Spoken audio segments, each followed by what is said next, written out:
Hey guys, it's John V here with PhoneArena, and I'm live here at CES 2018, and I'm doing a quick hands-on look at the brand new Sony Xperia XA2. So yeah, you could say that's kind of crazy that they're announcing a successor already, because the Sony Xperia XA1 was announced back at IFA 2017, back in the fall, and now we're about to see the XA2. Now, aesthetically, the XA2 looks exactly like the XA1, which isn't that bad because it is classified as a mid-ranger phone, but for a mid-ranger, it definitely has some premium qualities with it.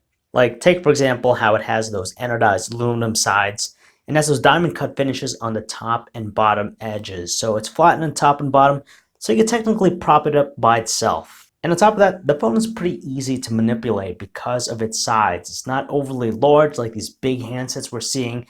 It's pretty compact, and the nice thing about it is that you could actually use the phone with one hand with ease. And it's pretty comforting to know that it has a premium look and feel to it. So while the phone looks exactly like the XA1, the Xperia XA2 actually has a lot of changes under the hood. For example, you now have a smaller size 5.2-inch Full HD display. It looks nice, it's detailed, it's crisp. You have also a Qualcomm Snapdragon 630 processor, 3 GB of RAM, 32 GB of internal storage, and it does offer a higher capacity 3300 mAh battery. And there's a lot of focus with the camera, just like its predecessor. The Xperia XA2 features a similarly sized 23 megapixel rear camera, but they do stress the point that it does offer higher ISO sensitivity at 12,800.